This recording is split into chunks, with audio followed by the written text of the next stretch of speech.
Sixth Canto, Chapter 16, King Chitraketu meets the Lord, Text 43. Translation.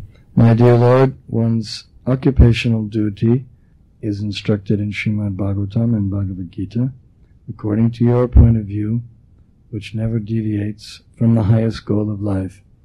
Those who follow their occupational duties under your supervision, being equal to all living entities, moving and non-moving, and not considering high and low, are called Aryans.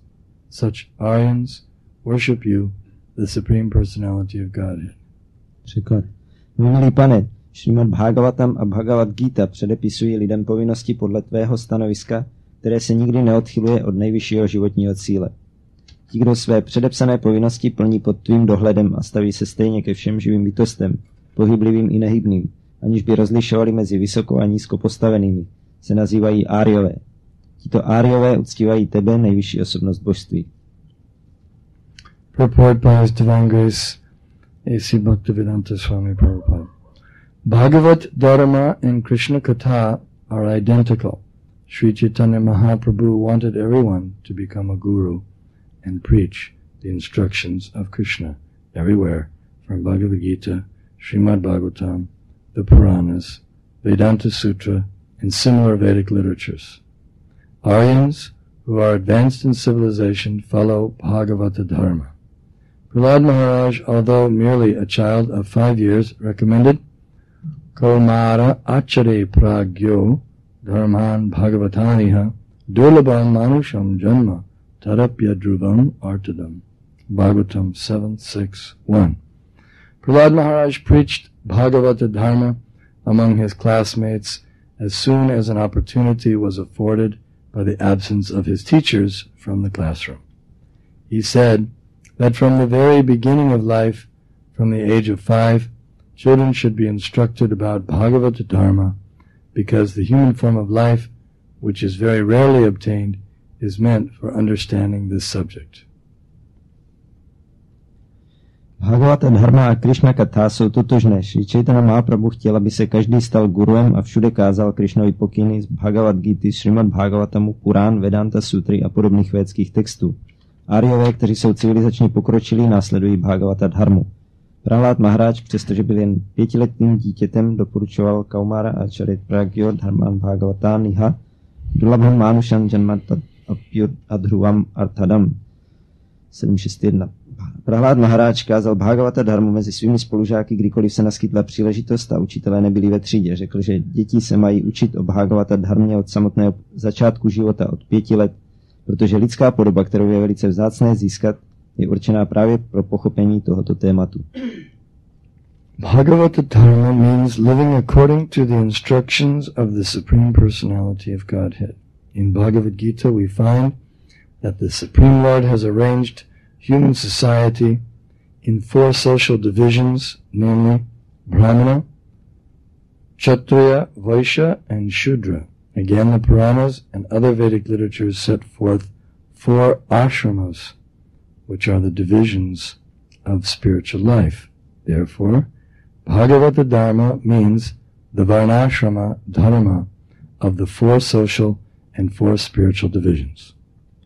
Bhagavata Dharma znamená žít podle pokynů nejvyšší osobnosti božství. V Bhagavad Gita čteme, že nejvyšší pán rozdělil lidskou společnost do 4 společenských tříd, Brahmana, Kshatriya, Vaishya a Shudra. Purány a další védské texty dále uvádějí 4 ashramy, což jsou stavy duchovního života. Bhagavata Dharma tedy znamená Varnashrama Dharma, 4 společenských tříd a 4 duchovních stavů.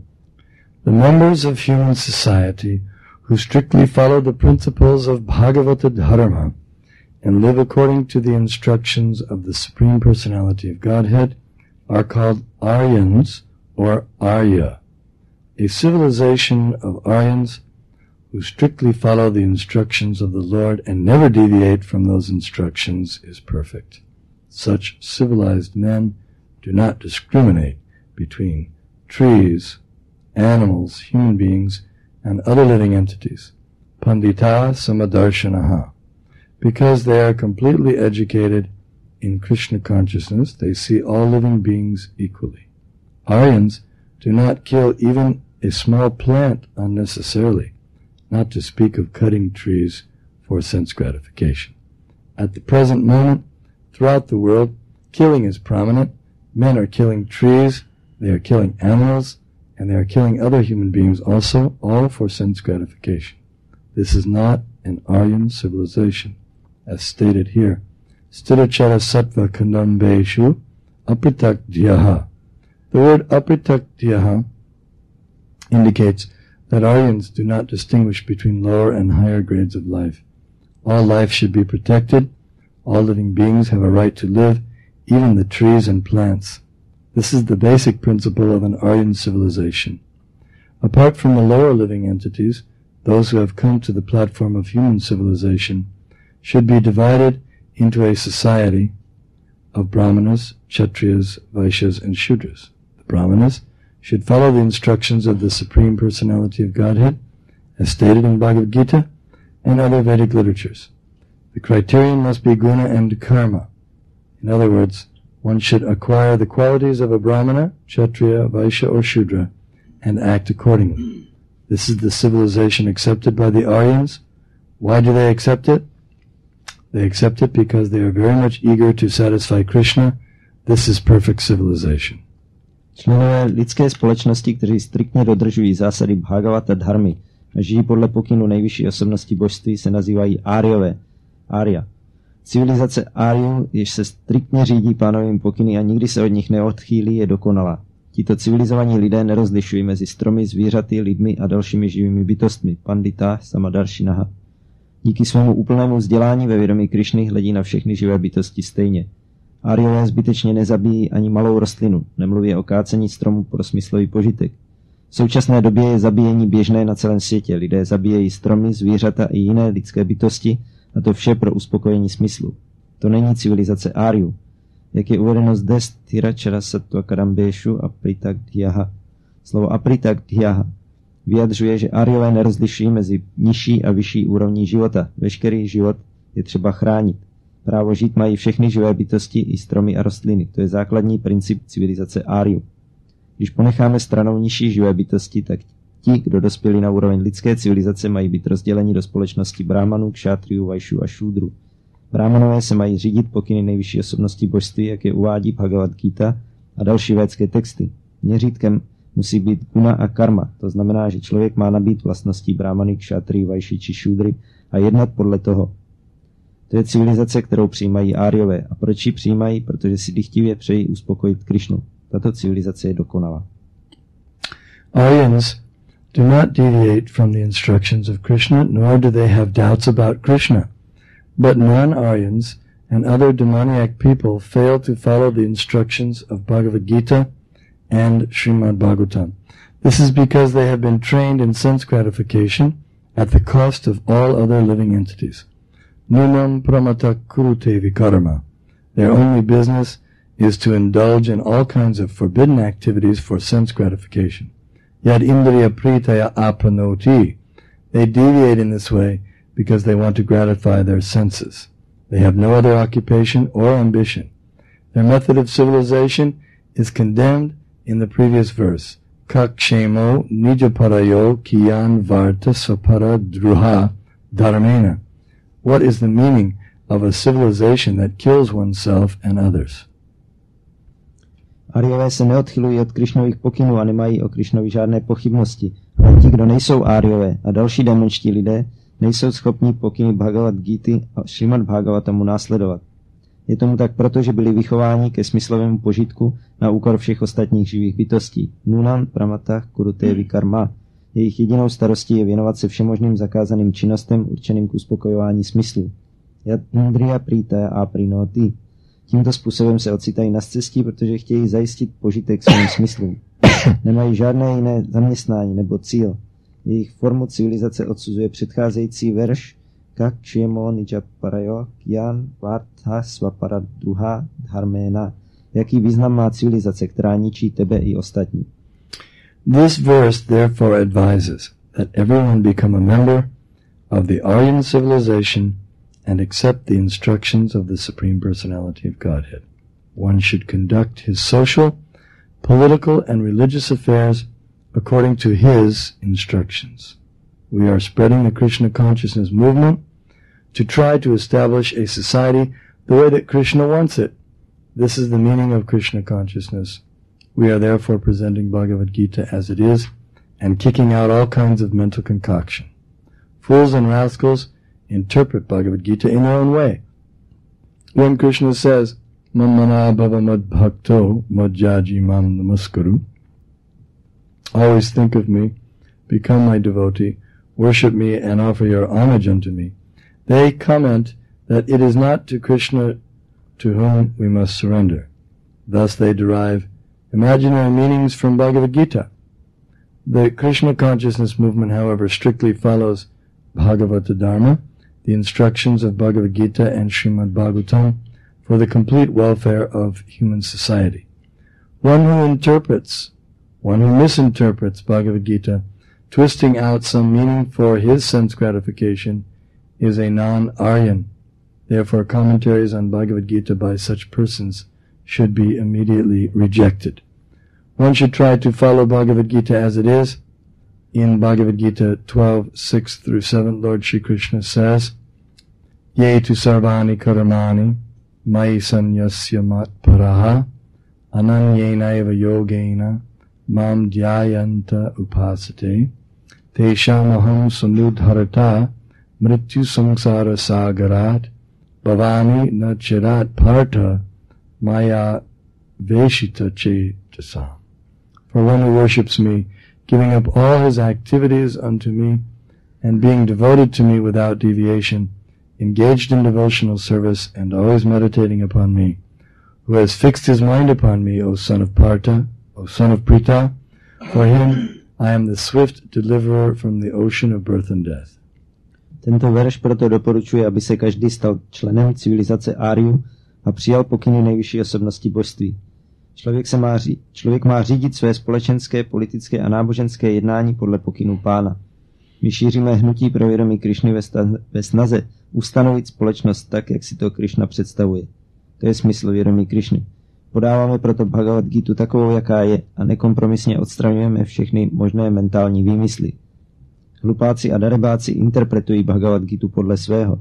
Když Krišna říká manmana bhava mad bhakto madhyaji mam namaskuru, vždy na mě mysli, staň se mým oddaným, uctívej mě a vzdávej mi hold, poznamenávají, že to není Krišna, komu se musíme odevzdat. Takto vyvozují z Bhagavad Gity imaginární závěry. Hnutí pro vědomí Krišny však striktně následuje Bhagavata dharmu, pokyny Bhagavad Gity a Srimad Bhagavatamu pro dobro celé lidské společnosti.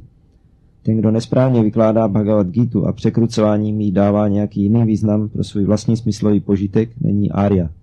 Komentáře k Bhagavad Gitě, které pocházejí od takových lidí, je proto třeba okamžitě odmítnout. Každý by se měl snažit následovat Bhagavad Gitu takovou, jaká je. V Bhagavad Gitě 12:6-7 pán Šri Krishna říká: ale ty, kdo mě uctívají, odevzdávají mi všechny své činnosti, jsou mi neochvějně oddáni, zaměstnávají se oddanou službou a neustále o mě meditují s myslí na mne upřenou, o synu Prity, ty rychle vysvobodím z oceánu zrození a smrti. Vyavicharati taviksha yaya hi abhito bhagavato dharmaha stiruchara sattva kadambeshu apritaktiyo yam upasate tva aryaha. Milý pane, Srimad Bhagavatam a Bhagavad Gita předepisují lidem povinnosti podle tvého stanoviska, které se nikdy neodchyluje od nejvyššího životního cíle. Ti, kdo své předepsané povinnosti plní pod tvým dohledem a staví se stejně ke všem živým bytostem, pohyblivým i nehybným, aniž by rozlišovali mezi vysoko a nízko postavenými, se nazývají Áriové. Tito Áriové uctívají tebe, nejvyšší osobnost božství.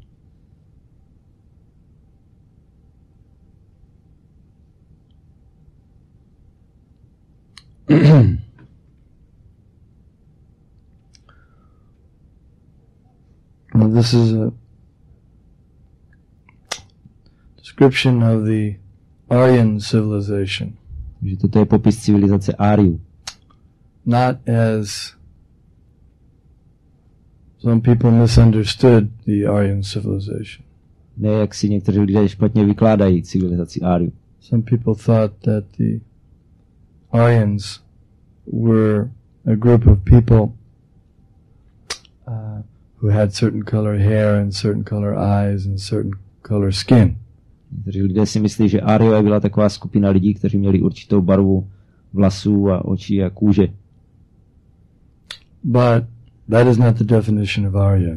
Ale to není definice Áry. Definition of Arya is given here as those who are following Bhagavad Dharma. Áryové jsou definováni tady jako ti, kdo následují Bhagavata dharmu. And Bhagavad Dharma means the instructions given by Lord Krishna. A Bhagavata dharma znamená pokyny, které dal pán Krishna. And Krishna has instructed that everyone should follow the varnashram system. A Krishna dal pokyn, aby všichni následovali systém varnášramy. Varnashrama charavata purushena parakpaman Vishnu aradyate panta nanya tattva shikarana. The varnashram system is meant to worship Krishna. Varnášramský systém je určen k uctívání Krishny. It's a system devised by the Lord. To systém, který ustanovil sám pán. Social system, a way to organize society. Společenský systém nebo způsob, jak organizovat společnost. In the Bhagavad Gita, Krishna also explains Bhagavad Gita také Krishna vysvětluje, that everyone follows his path in all respects. Že každý kráčí jeho cestou ve všech ohledech. For example, the animals, they follow their duties according to nature. Například zvířata plní své povinnosti dané přírodou. A bird eats what he's supposed to eat and he doesn't eat someone else's food. Tak jí to, co má jíst, a nejí potravu někoho jiného.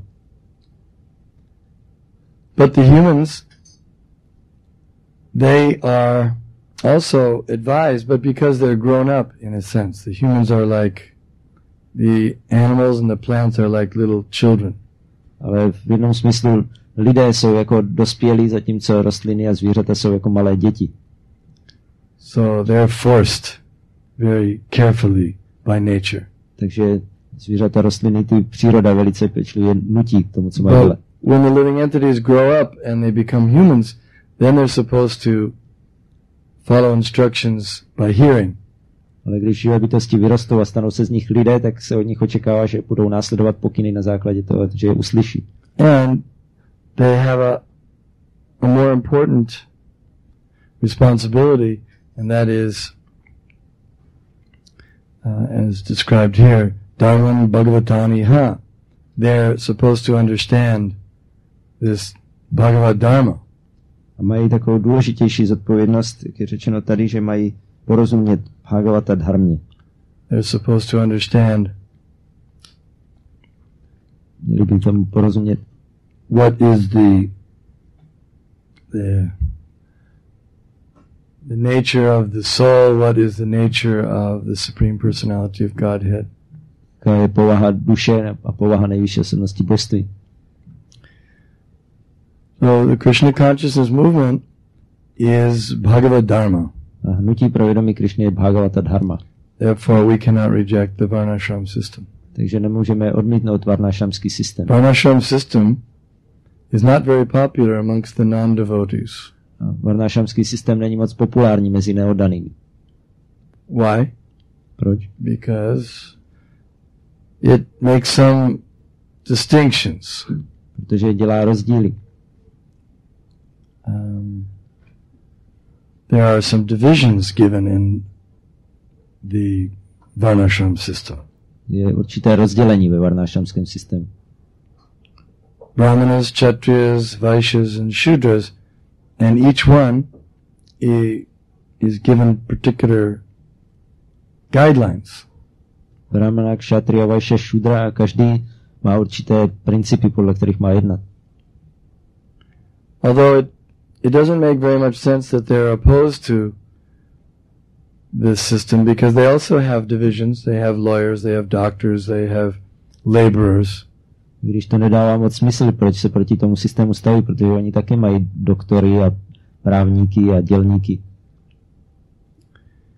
And they have intellectuals. Mají intelektuály. And they afford certain statuses in society according to the occupation. A podle zaměstnání dostává člověk určitý status, postavení ve společnosti.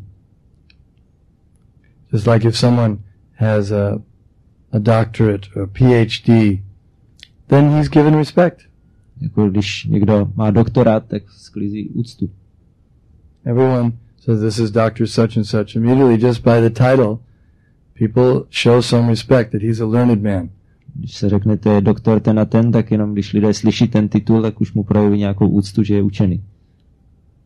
And even though he may not have a lot of wealth, generally intellectuals and spiritual leaders, they're not very wealthy. Když nemá třeba moc bohatství, obvykle intelektuálové nebo duchovní vůdci nejsou moc bohatí. But still they're offered respect. Přesto se jim zdává úcta.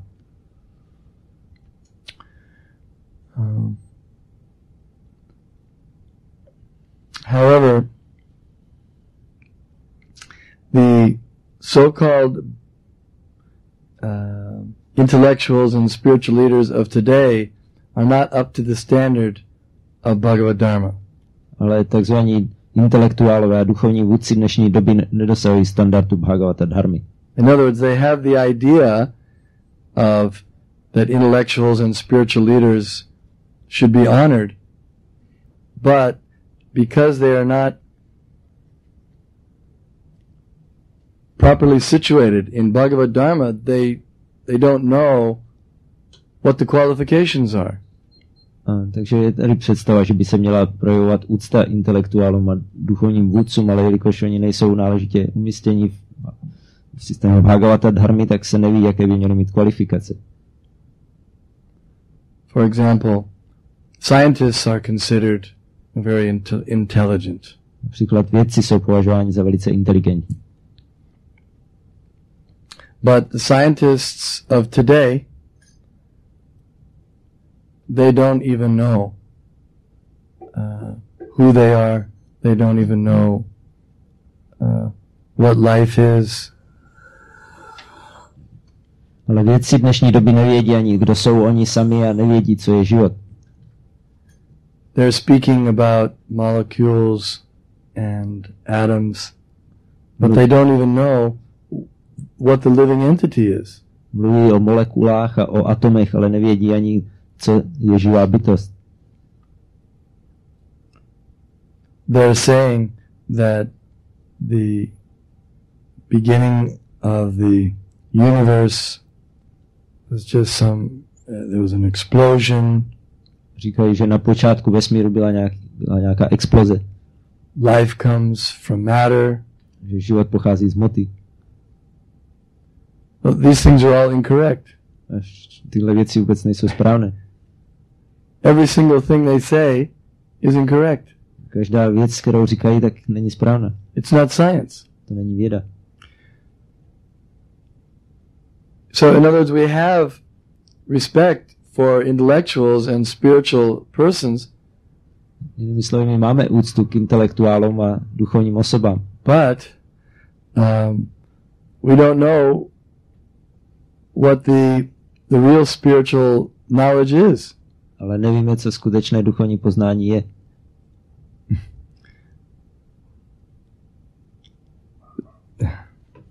You know, all we have is presently we have the superficial aspect of this varnashram. Takže co máme v současné době je jenom takový povrchní aspekt této varnashram.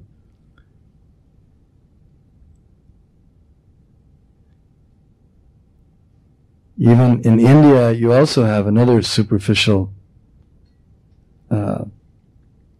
aspect of varnashram, where people think that someone is a brahmana or a kshatriya simply by his birth. Nebo v Indii je zase jiný povrchní aspekt varnashramy, že si lidé myslí, že někdo je brahmana nebo kshatriya jenom podle toho, jak se narodil. That's wrong, because these categories are not based on birth, but they're based on guna karma, or qualities and work. To je omyl, protože tyto kategorie se nezakládají na původu, ale na vlastnostech a činnostech. I was speaking with an Indian family recently, and they were saying, yes, we are Brahmanas. Jsem nedávno mluvil s jednou indickou rodinou a oni říkali, ano, my jsme Brahmanové. I said, how's that? I said, how's that? Já jsem říkal, jak to? So, well, we're born in Brahmana family. My jsme se narodili v brahmanské rodině. But in Kali Yuga, I explained, Kalos Shudra Sambhava. Everyone's born a Shudra. Já jsem vysvětlil, že v Kali Yuze se každý rodí jako Shudra. And one can become a Brahmana, but he has to do so by samskaras and by studying the Vedas and by living a life of a Brahmana. Člověk se může stát brahmanou, ale jedině prostřednictvím samskár a studiem Véd a tím, že bude žít jako brahmana.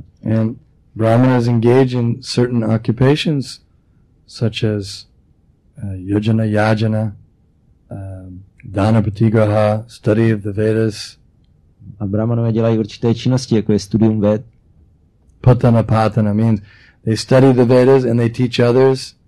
They perform sacrifices and they for themselves and for others, and they accept charity and they give charity. But if you're not engaged like that, then it's not brahminical work.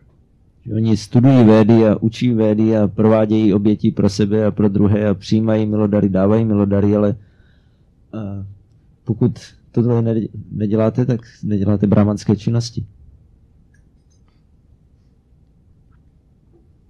So the varnashram system should be followed. Takže je potřeba následovat varnášramský systém. And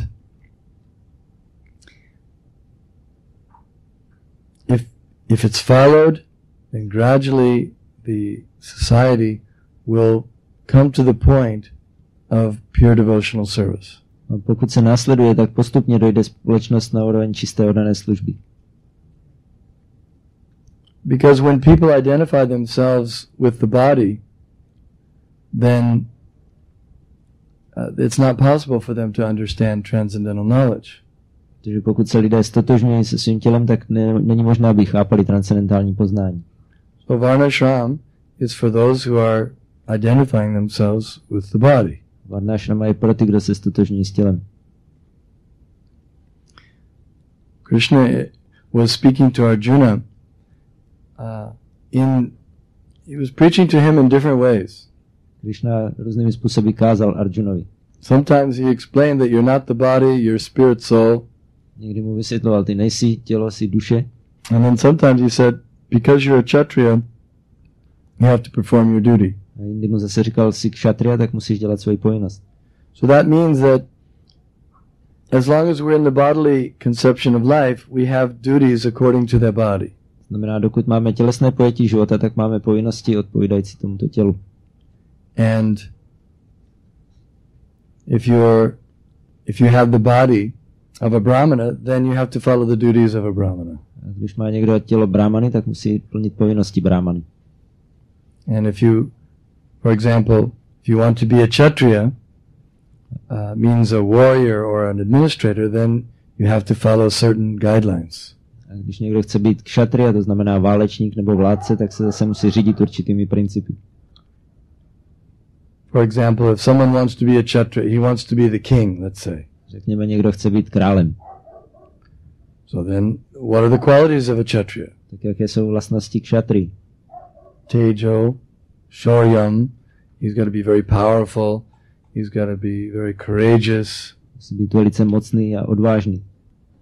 Very resourceful, very generous. A velice štědrý a rozdávat. He can never run away from a battlefield, never be a coward. Nikdy nesmí utéct z bitvy, nesmí být zbabělec. So immediately we see then the candidates for running for office, we see, well, they don't have these qualities. No a potom vidíme, různí kandidáti na vládní úřad nemají takové vlastnosti. So they're immediately, they cannot run then. Tak potom tam nemůžou kandidovat. They're disqualified. No, you're not chivalrous, you're not powerful, you're not a leader. Jsou diskvalifikovaní, protože vy nejste rytířský a mocný a nemáte vůdčí schopnosti. So then he's removed. So then only those who have those qualities are eligible. Takže ten se dostává mimo a jedině ti, kdo mají takové vlastnosti, tak jsou způsobili. Why? Why is that important? Because then the people will feel protected. Proč je to důležité? Protože pak lidé budou cítit ochranu. And then they actually will be protected. A taky budou dostávat ochranu. And such a person, he will establish principles of Vedic culture. Taková osoba zavede principy védské kultury. Just like Parikshit Maharaj, when he saw that some person was beating a bull or a cow, he immediately chastised him. He pulled out his sword. Jako Parikshit Maharaj, když viděl, že někdo tam tluče býka nebo krávu, tak okamžitě mu vynadal a vytáhl meč. He was ready to fight because that's the duty of a kshatriya. Byl připravený bojovat, protože to je povinnost kshatrii. Kshatriya immediately pulls out the sword and says, "What are you doing? This is a wrong thing. It's irreligious thing. Now I'm going to have to punish you." Kshatriya okamžitě vytáhne meč a řekne, co to děláš, to je bezbožná věc a já tě musím potrestat. And as soon as he does that, then all the wrongdoers, they're very fearful. Jakmile to udělá, tak všichni ti, kdo dělají něco špatného, se začnou bát. And they don't perform any sinful activities because they know they'll be punished. A už nedělají hříšné činnosti, protože vědí, že by byli potrestáni. The system Manusumita is that if someone is a thief, then the king cuts off his hand. Manusamita je takový systém, že když někdo něco ukradne, tak mu král usekne ruku. So then he goes around and everyone says, "What happened to your hand?" Takže pak chodí a všichni říkají, co se ti stalo s rukou. "Oh, I was stealing and the king cut off my hand." Já jsem kradl a král mě ji useknul. So then no one else will steal. Tak potom nikdo nebude krást. You may think it's a bit harsh. Můžeme říkat, to je dost tvrdé. But if you want to establish religious principles, you have to have someone who's strong. Ale pokud chcete zavést náboženské principy, musíte mít někoho, kdo je silný. Otherwise you'll have everyone stealing. Jinak budou všichni krást. That's also harsh. To je taky tvrdé. That's very unpleasant to have everyone stealing and attacking everyone and violence.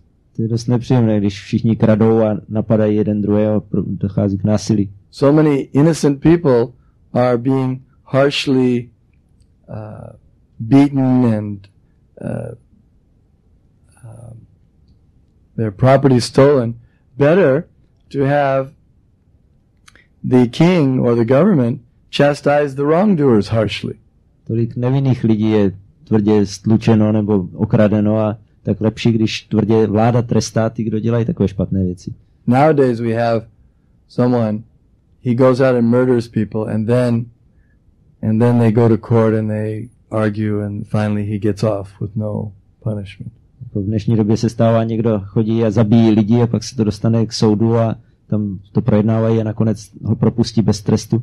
People want to be merciful to the murderer. Že lidi chtějí být milostiví k vrahům. We have to be merciful to him. Musíme k němu být milostiví. Why should you be merciful to him? Proč byste k němu měli být milostiví? Lenient with him. Now so many innocent people lost their lives because of this person.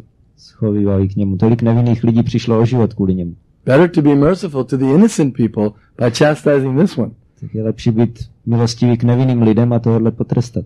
So Kshatriya, he knows this principle. Kshatriya zná tenhle princip. Now we see the failure. We elect people who are not actually Kshatriyas. They don't understand this principle and everything becomes very chaotic. Jako vidíme teď ten neúspěch, že je tolik lidí, kteří nemají takové vlastnosti kšatrijské a vládnou a potom se všechno dostává do chaotického stavu. And then people are afraid to have a strong ruler because they are afraid that he'll become a tyrant. Lidi se bojí mít silného vládce, protože se bojí, že by z něj byl tyran. Because the Vedic system is that the Kshatriyas take guidance from the Brahmanas. Ale védský systém je, že kšatrijové přijímají vedení od brahmanů. And the Brahmanas are the brain. Brain, Brahmana. A brahmanové jsou mozek. And they give direction based on the scriptures. A oni dávají vedení, znají písma. And they themselves are very ideal in their character. A oni sami mají velice ideální charakter. They're very peaceful, they're very mild and humble and clean, and they themselves are not aggressive. Jsou velice mírumilovní a mírní, pokorní, čistí a sami nikdy nejsou agresivní. So they guide the Kshatriyas who are very passionate.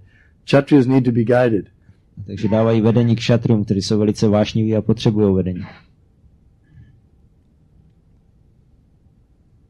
In our Krishna conscious movement, we are trying to train up a class of brahmanas. V našem hnutí pro vědomí Krišny se snažíme vytrénovat třídu brahmanů, who will be able to guide the society. kteří budou schopni vést společnost. That's primarily what this movement is meant for. Takže to je v první řadě, k čemu je toto hnutí určeno. All the practices that we're engaged in, we're studying Srimad Bhagavatam and we're rising early, these are all Brahminical activities. Všechno, co děláme, studujeme Srimad Bhagavatam, ráno brzy vstáváme, tak to jsou brahmanské činnosti. We're not going and hunting in the forest and my chodíme lovit do lesa. We're not learning how to fight with different astras and the bow and a neučíme se, jak bojovat s různými zbraněmi, s lukem a tak. Maybe in the future there may be some who want to do like that. Možná se v budoucnu objeví osoby, které to budou chtít dělat. That's all right. If someone wants to be a Kshatriya, then Prabhupada said we can also train them. To je v pořádku, pokud někdo chce být kšatriya, Prabhupada říkal, ty můžeme taky vytrénovat. Doesn't just mean, learn some karate or something. Neznamená jenom se naučit karate nebo něco. No.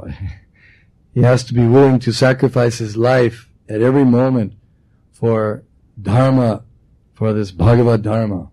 Musí být ochotný kdykoliv obětovat svůj život pro Bhagavata dharmu. But primarily we are an educational movement. Ale v první řadě jsme vzdělávací hnutí. It's a big organization for education. Velká organizace pro vzdělávání. And that's why our weapons are these books. Proto naše zbraně jsou tyto knihy. We can bring down whole civilizations with these books. S těmato knihama můžeme odrovnat celou civilizaci. We can defeat the greatest armies of demons with these books. S těmito knihami můžeme porazit ty největší armády démonů. One time they asked Srila Prabhupada if we should fight with the demons in the streets. Jednou se ptali Šrily Prabhupády, jestli bychom se měli prát s démony na ulici. He said no. On říkal ne. Because we're not in a position, first of all, to fight with them. Především nemáme pozici, abychom se s nimi byli schopni prát. We have no weapons. Bojovat, nemáme zbraně. So sometimes somebody thinks, well, maybe we should store somewhere, we'll hide some weapons. Tak někdo si, tak možná bychom mohli mít někde sklad zbraní. But that becomes a problem when they do that, because then the government finds out and then they chastise very strongly. A jakmile to někdo dělá, tak to je problém, protože pak to zjistí vláda a to tvrdě trestají. They don't want the spiritual organizations to stock weapons. Nechtějí ve vládě, aby duchovní organizace měly svoje zbraně. We don't see Lord Chaitanya, he never went around stocking weapons. A můžeme vidět, pán Chaitanya nikdy taky nechodil se zbraněmi. Krishna Varnam Tvisha Krishnam Sango Pangascha Parshtam. His astras were his associates and the Sankirtan instruments. Že jeho zbraně byly jeho společníci a sankirtanové nástroje. So we're not... By chanting Hare Krishna, that is the best weapon. Zpívání Hare Krishna je ta nejlepší zbraň. And it will bring down all the demoniac governments. A to odrovná všechny démonské vlády. It's like we see by the Sankirtan efforts here in the Eastern Europe area. You see that gradually this communistic idea has crumbled. Můžeme vidět tady díky sankirtanovému úsilí v zemích východní Evropy se postupně rozpadlo komunistické vedení. Communism means atheism. Komunismus znamená ateismus. God is the opiate of the people. Bůh je opium lidí. So that's incorrect. A to není pravda. That's a demoniac theory.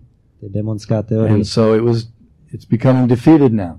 Tak teď je postupně poražena. By the Sankirtan movement. Sankirtanovým hnutím. And now we have, as a replacement, the Western idea of sense gratification is replaced. Místo toho je teď jako náhrada tady západní představa smyslového požitku. That's also demoniac. Což je také démonské. And that also must be brought down. A to je taky potřeba svrhnout. Nunam pramata kurute vikarma. Yadindriya pritaya apanoti. This sinful activities for sense gratification. Hříšné činnosti pro smyslový požitek. There are some who think that the Krishna consciousness movement should not be interested in varnashram. Někteří lidé si myslí, že hnutí pro vědomí Krišny by se nemělo zajímat o varnášram. They want to eliminate the brahmacharis. Chtějí eliminovat brahmachariny, prostě odstranit. They think we don't need brahmacharis. Myslí si, nepotřebujeme brahmachariny. And they think we don't need sannyasis also. Taky si myslí, že nepotřebujeme sannyasiny. So if you eliminate brahmacharis and sannyasis, then you also eliminate brahmanas. Ale když vynecháte brahmachariny a sannyasiny, tak taky odstraníte brahmany. Because who will the brahmanas teach? Protože koho budou brahmanové učit? They'll have no students. Students are the brahmacharis. Budou mít žáky, protože žáci jsou brahmacharini. So in a roundabout way, they want to dismantle the Vedic civilization. Takže oni takhle oklikou chtějí zničit védskou civilizaci. But no, in the very beginning, one should take up brahmachari training. Ale ne, na počátku by měl člověk přijmout brahmacharinský trénink. The first ashram. To je první ashram. Then one can become grihasta. Not grihasta first, then maybe brahmachari after. A pak se může stát grihastou, ne, že nejdřív grihastou a potom možná brahmacharinem. Because he won't be a grihasta, he'll be a grihamedi. Takže to nebude grihasta, ale grihamedi. If someone doesn't get brahmachari training, he'll become grihamedi. Když někdo nemá brahmacharinský trénink, tak je z něj grihamedi. The difference, grihamedi means he's a materialistic householder. A grihamedi znamená materialistický hospodář. And a grihasta means he's a spiritual householder. A grihasta je duchovní hospodář. Brahmacharis are absolutely essential to the Vedic culture. Takže brahmacharini jsou absolutně nezbytní pro védskou kulturu. If there's no brahmacharis, there's no grihastas. Když nejsou brahmacharini, nejsou ani grihastové. And if there's no grihastas, there's no vanaprastas. Když nejsou grihastové, nejsou žádní vanaprastové. So everything's finished. Se vším je konec. Or also this idea of no guru. Nebo takový nápad žádný guru. Here Srila Prabhupada says, Sri Chaitanya Mahaprabhu wanted everyone to become a guru and preach the instructions of Krishna everywhere, from Bhagavad Gita, Srimad Bhagavatam, the Puranas. Srila Prabhupada tady říká, Sri Chaitanya Mahaprabhu chtěl, aby se každý stal guruem a kázal všude Krishnovi pokyny z Bhagavad Gita, Bhagavatamu, Puran. So what does that mean? Tak co to znamená? We have to give some new interpretation. Musíme tomu dát nějakou novou interpretaci. It's amazing that these days people are in the name of devotees, they're completely turning the whole meaning upside down. Je úžasné, že v dnešní době lidé jako pod záminkou, že jsou oddaní, obracejí význam úplně na ruby. Such a simple,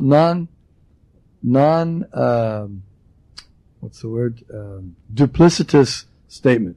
Takové jednoduché tvrzení, které se nedá nějak dvojace prostě brát. Sri Chaitanya Mahaprabhu wanted everyone to become a guru. Chaitanya Mahaprabhu chtěl, aby se každý stal guruem. Oh, what, do you need to interpret that some other way? Or? Je potřeba to nějak interpretovat jinak? No, Lord Chaitanya wanted everyone to become a guru. Ne, pan Chaitanya chtěl, aby se každý stal guruem. Jare dake tare kaha Krishna upadesh amara gyai guru hana tare desh.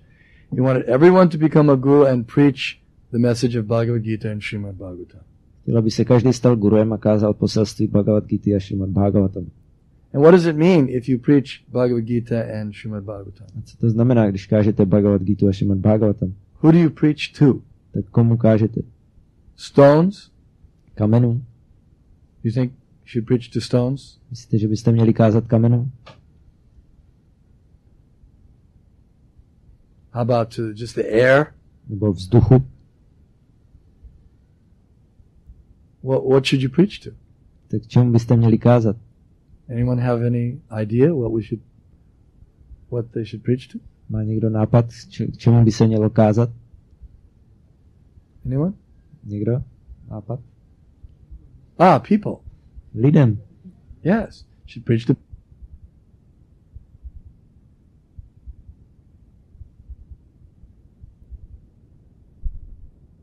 And what happens when you preach to the people? Co se stane, když kážete lidem?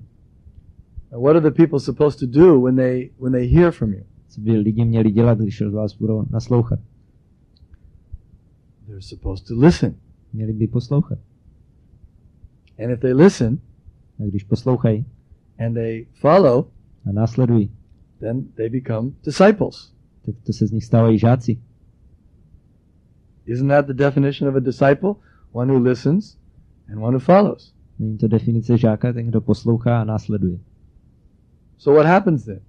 A co se stane potom? You become a guru. Se z vás stane guru. You can't help it. Si nemůžete pomoct. If you preach, you have to become a guru. Když kážete, tak se z vás musí stát guru. So when they say no gurus, they mean no preaching. A když říkají žádní gurové nesmí být, tak to znamená žádné kázání, přestaňte kázat. So this is anti-Sankirtan movement. Takže to je anti-sankirtanové hnutí. Stop preaching. Přestaňte kázat. Don't preach Bhagavad Gita and Srimad Bhagavatam. Nekázejte Bhagavad Gita a Srimad Bhagavatam. Because as soon as you preach, you become a guru. Protože jakmile kážete, stane se z vás guru.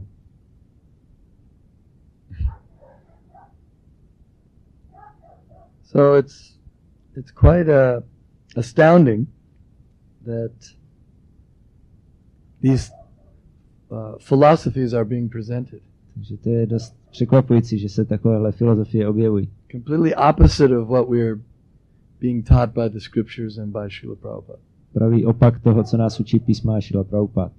But you should not become confused. Don't be bewildered. Nenechte se zmást. You have to read the books. Musíte číst knížky. If you don't read the books, then you won't know what's what. Pokud nečtete knížky, tak nevíte, co je co. Then anyone can tell you anything and you'll become confused. Tak vám může kdokoliv říct cokoliv a budete zmatení. But if you've read the books and you've heard thousands of times these things that Lord Chaitanya wants us to be guru, Krishna wants us to preach, and then when someone says, no more gurus. Ale pokud čtete knížky a 1000krát se tam dočtete, že Krishna chce, aby jsme kázali Chaitanya Mahaprabhu, abychom byli gurové, a pak někdo vám řekne, ne, žádný guru nesmí být. Then you'll be able to reject that. Say, no, you're speaking something that's against the scriptures. I reject you. Tak to hned budete schopni odmítnout, protože ty říkáš něco, co si odporuje s písmy, takže to odmítám. Discrimination is the better part of valor. Že rozlišování je lepší část statečnosti. So, are there any questions? Jsou nějaké otázky?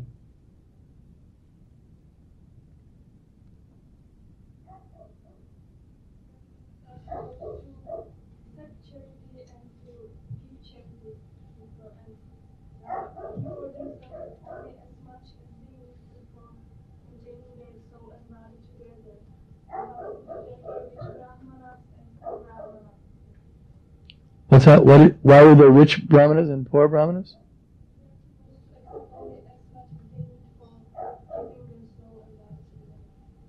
Who are some rich brahmanas? Oh, I see. Že brahmanové mají přijímat milodary a dávat milodary a mají prakticky rozdat všechno a nechat si jenom, co potřebují pro udržení duše těla pohromadě, tak jak je možné, že byli chudí a bohatí brahmanové, jako v příběhu Sakshi Gopala. Well, there's nothing wrong with being a rich brahmana. Takže tam není špatného být bohatý brahmana. If it comes of its own accord. Když to přijde samo o sobě. Just like, for example, Sudama Vipra. He was a very poor brahmana. Jako například Sudama Vipra byl velice chudý brahmana. He was so poor that he was so skinny, he hardly had any food to eat. Byl tak chudý, že neměl prakticky co jíst, byl úplně The bones, the ribs were showing. Že mu byly vidět žebra. And he had maybe one cloth, maybe. Možná měl jeden kus oděvu. And it was getting so acute that his wife was very concerned. A už to bylo tak naléhavé, že jeho manželka si začala dělat starosti. She said, this is really poverty. Říkala, no tohle je opravdu chudoba. It's nice that you're renounced, but this is really poverty. Tak je pěkný, že jsi tak odříkavý, ale tohle už je opravdu This chudoba. is too much. To už je moc. She said, I think you should go and your friend is Krishna. He lives in Dwarka. He's the most wealthy. Why don't you? He was your schoolmate. Why don't you go and ask him? You're a brahmana. It's okay for you to ask for some charity. Říkala, no já myslím, že bys měl jít za Krišnou, to je tvůj spolužák a je to nejbohatší osoba ve Dvárace, tak jsi brahmana, takže půjdeš požádat o milodar. Brahmana thought, oh, it's not a bad idea. I get to go and see Krishna. Brahmana si říkal, to není špatný nápad, že se půjdu podívat na Krišnu, za Krišnou. So, but I shouldn't go without some offering. What should I offer him? No ale neměl bych chodit bez nějakého daru a co mu můžu nabídnout? They didn't have anything to offer. Oni neměli co nabídnout. So she went and borrowed some chipped rice from a neighbor. Takže ona vyžebrala od souseda nějakou rozbitou rýži. He tied it in some cloth. A on si to zavázal do kusu látky. So then he went there and you know the story. Krishna received him so respectfully. Takže tam šel a znáte ten příběh, že Krishna ho přijal velice úctivě. And then the Brahmin left and he forgot to ask Krishna for anything. Well, he forgot what he came there for. On pak odešel a zapomněl ho cokoliv požádat, zapomněl, proč tam přišel vlastně.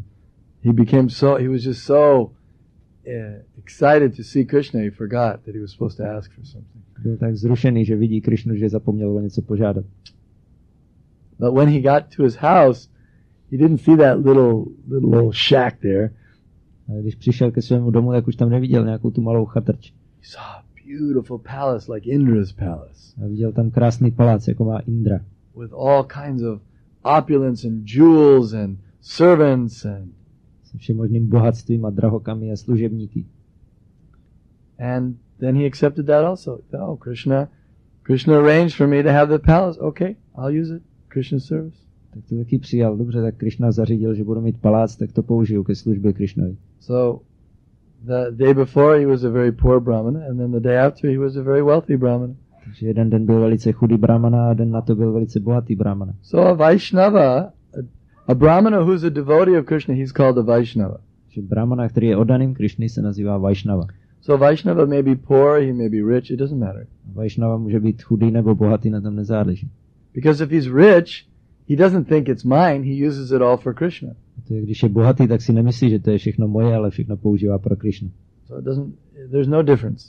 Takže v tom není rozdíl. Rich or poor. Jestli je bohatý nebo chudý. Those terms don't relate to a devotee. Že takovéhle pojmy pro oddaného nic neznamenají. Rich devotee, poor devotee. Jsi chudý oddaný, bohatý oddaný. Intelligent devotee, unintelligent devotee. Inteligentní oddaný, neinteligentní oddaný. They don't relate. How can a devotee be unintelligent? Jak to nedává smysl, jak může být oddaný neinteligentní. And how can a devotee be rich? A jak může být oddaný bohatý? If he's rich, then it means he owns something. Jestli je bohatý, to znamená, že něco vlastní. But does a devotee own anything? A co pak oddaný něco vlastní? No, he doesn't own anything. He's just looking after Krishna's things. Oddaný nic nevlastní, oddaný se jenom stará o Krishnovy věci. So it's just a kind of conventional term, you could say. Takže to jsou takové konvenční termíny, se dá říct. If he's actually a real brahmana, a real devotee, then there's no rich or poor or any of these things. Pokud je někdo skutečný brahmana, skutečný oddaný, tak není chudý nebo bohatý nebo něco takového. Just like, would you say Prabhupada was rich? Řekli byste, že Prabhupada byl bohatý? The term, it's disgusting. You wouldn't say Prabhupada was rich. To je úplně jako znechucující. It's an insult. To je urážka říkat, že Prabhupada byl bohatý. You say Prabhupada was rich. If someone, like some materialist might say, oh, he's rich. Nějaký materialista může říkat, to je They used to boháč. point. They say, look at his watch. He's rich. Oni ukazovali, podívejte, jaký má hodinky, on je bohatý. Oh, now he's driving in a Rolls Royce. He's rich. Teď jede v Rolls Royce, on je bohatý. You have so much money. Máte tolik peněz. It doesn't relate to Srila Prabhupada. To se nějak nestavuje na Šrilu Prabhupádu. Because the pure devotee, he knows that everything is Krishna. So what is the question of being rich? Takže protože čistý oddaný ví, že všechno je Krishnovo, takže jak můžu být I'm bohatý. just the servant. The master's rich. I'm just the servant. Říkal, já jsem jenom služebník, pán je bohatý. Does that explain? Any other questions?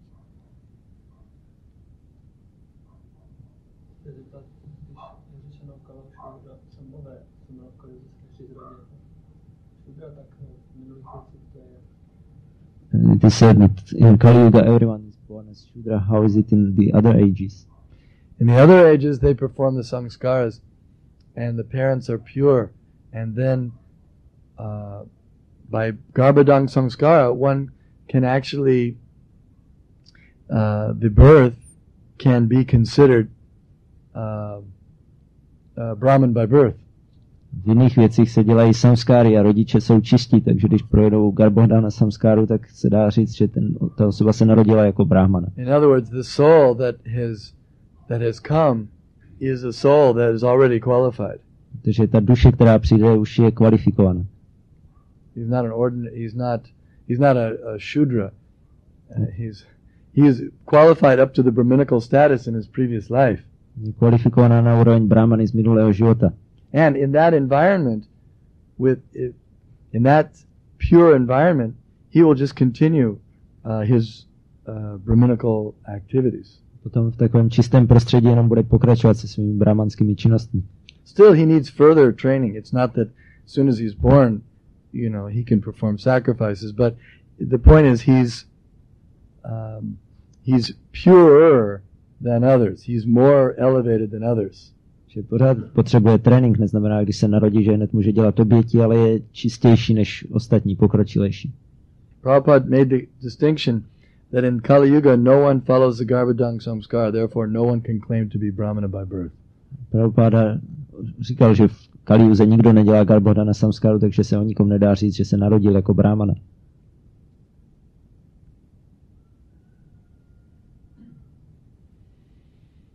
Any other? Ještě nějaká otázka?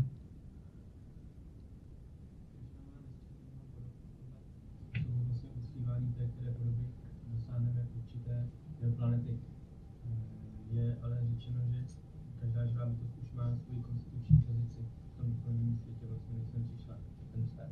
Jak ten rozdíl si možná nějaký That Krishna has innumerable forms, and it's said that one attains that planet in the spiritual world according to which form he is worshipping. But at the same time one has his eternal relationship with Krishna. So how these things go together?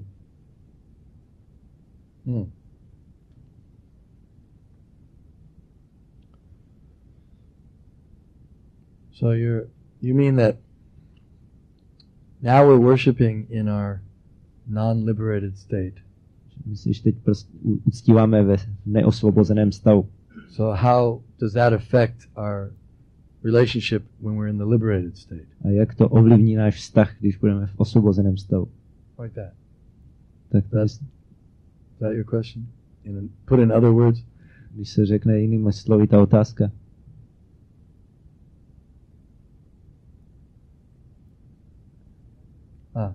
Okay, anyway, I think that's what he means. So, Že tohle to vlastně znamená. yes.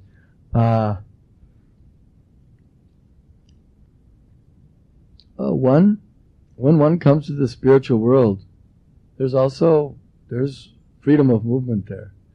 Že jakmile někdo přijde do duchovního světa, tak tam je svoboda pohybu. It's not that one is, stuck in some place and he can't move around. Že to není, že by se zaseknul na jednom místě a nemohl se nikam dostat jinam. Just like here, people move someplace, they stay, they go somewhere else. Jako tady lidi jedou na nějaké místo, tam jsou nějaký čas a pak zase jedou někam jinam. Imagine the spiritual world, no, you can't go anywhere. Oh, it's worse than the... Jestli myslíte v duchovním světě, že nemůžete se nikam přestěhovat, tak to by bylo horší než tady. Stay there, you can't go to another planet. Musíte být tam a nesmíte na jinou planetu. No, it's complete freedom. Tam je úplná svoboda. So you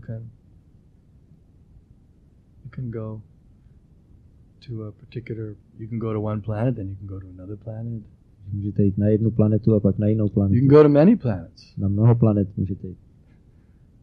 Here, in the material world, we see the siddhas from Siddhaloka or the higher beings.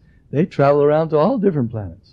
Tady v hmotném světě siddhové z vyšších planet cestují po všech planetách. And they're just in the material world. A ty jsou v hmotném světě. Imagine in the spiritual world, you have even more freedom. You can go to all the material planets and the spiritual planets. Tak si představte, v duchovním světě máte víc svobody. Můžete na všechny hmotné planety i duchovní planety. Don't worry that you're going to be restricted or forced into some relationship that you don't want with Krishna. Nebojte se, že budete omezení, že budete muset mít s Krishnou jenom jeden nějaký vztah, který ani nebudete chtít. No, exactly the way you want the relationship, Krishna is willing to accept that. Přesně podle toho, jaký vy chcete vztah, tak Krishna je připravený ochotný to přijmout. It's not some kind of prison. Není to nějaké vězení.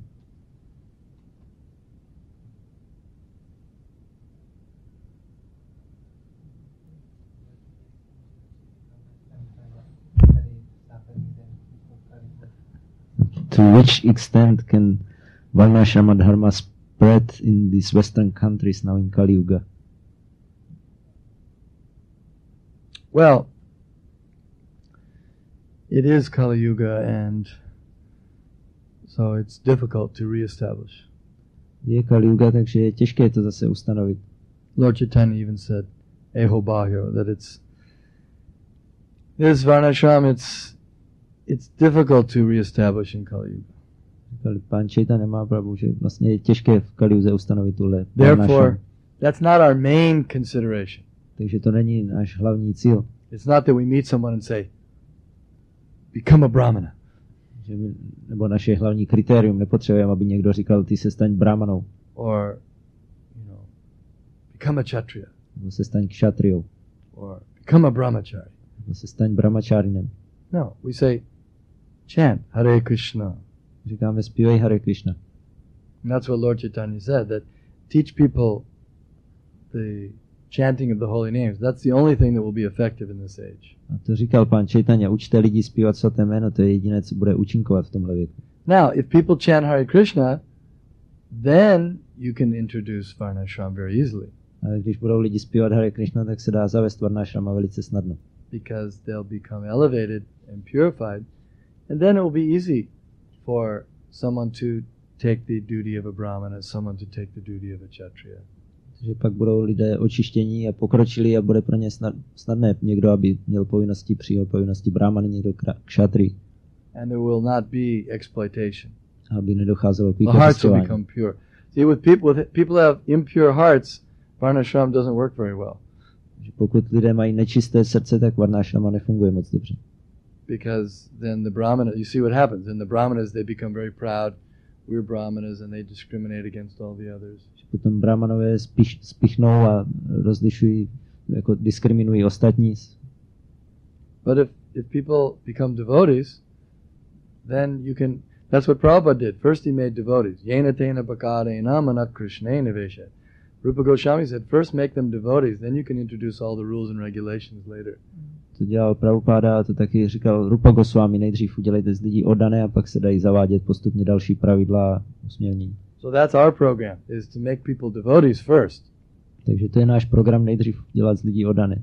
Then we can begin to organize society gradually. Pak můžeme postupně organizovat společnost. But if they're not devotees, then what's the use? A pokud nejsou oddaní, tak k čemu to je? And there's not enough time. It's like most of the people that we're preaching to, they already missed the brahmachari training. They missed the Gurukula. Není na to ani dost času, že většina lidí, kterým kážeme, už promeškala možnost brahmachari tréninku. Say you meet a man 60 years old, what are you going to tell him? Now you should go back and become a brahmachari. Když potkáte 60letého člověka, co mu řeknete, měl byste se vrátit teďka stát brahmacharinem. Tak to trochu je trapné. Society is not set up like that. Protože není tak společnost na to postavená. Every society is so contaminated that to try to work with the varnashram system only, it's unwieldy. It doesn't work well. Společnost je tak znečištěná, že jenom se snažit pracovat na varnashramském systému to nefunguje. So Prabhupada said we should introduce varnashram within our society. Prabhupada říkal, měli bychom zavést varnashramu ve své společnosti. And then show an example to the rest of society. A pak dávat příklad zbytku společnosti. If you show an example with those who are devotees, then the others will see, oh, it works very nicely, to see how well organized. Když budete dávat příklad mezi oddanými, tak ostatní uvidí, to pěkně funguje, jak jsou dobře organizovaní. Then they will say, maybe we should try that system. A řeknou, no možná bychom taky měli takový systém zkusit. Because they see it works. Protože uvidí, že to funguje.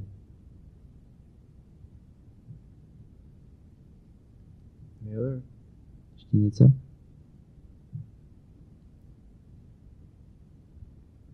Okay, thank you very much. Grantaraj Srimad Bhagavatam ki jai.